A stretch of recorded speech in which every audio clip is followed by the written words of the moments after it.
ዛሬም በሌላ ቂሷ መጥቻለሁ። ደሃው ባል ይላል ኢንሻአላህ። ደሃው ባል ከኢሻ ሶላት በኋላ ወደ ቤቱ ሲመለስ ልጆቹ ተኝተው አየ።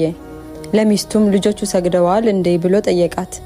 እሷም ምግብ ስላልነበረ አባብያቸው ተኙ አልሰገዱም አለችው።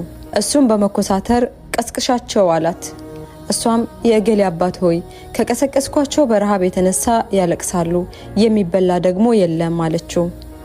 እሱም አዳምጪኝ፣ ከእኔ የሚጠበቀው እንዲሰግዱ ማዘዝ ነው፣ ሪዝቃቸው ከኔ አይደለም።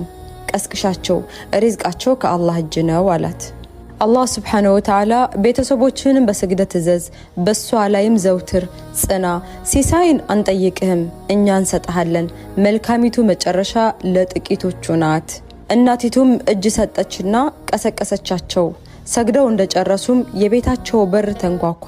ከዛም ሲከፍቱት ከከተማው አንድ ከበርቴ ከማዕዱ ጣፋጭ ከሆነው ግማሹን ይዞ ቆሞ ነበር። ሰውየውም ውሰድ፣ ይህ ላንተና ለቤተሰቦችህ ነው አለው። እሱም እንዴት ሲል ጠየቀው። ሰውየውም አንድ ባለስልጣን እንግዳይ ነበርና ማዕዱን ከመመገባችን በፊት ተጣላን፣ እናም ምግቡን ላይበላ ምሎ ሄደ አለው። ከዛም ምግቡን ይዤ እንዲህ አልኩ፣ እግሬ ለቆመበት ሰው እሰጣለሁ፣ በአላህ እምላለሁኝ አንተ ደጃፍ ስር እንጂ እግሬ ሌላ ቦታ አልቆመም አለው። በአላህ ይሁንብኝ ምን ወደዚህ ይዞኝ እንደመጣ አላውቅም አለው። ሱብሃነክ ማአክረመክ ኢላሂ ሶላታችንን አዘውትረን የምንሰግድ ባሪያ አድርገን። ወላሂ ሁሌም ቢሆን በአላህ መንገድ ላይ የአላህን ህግጋት ጠብቀን ከሄድን ትርፋማ እንጂ ከሳሪ አንሆንም።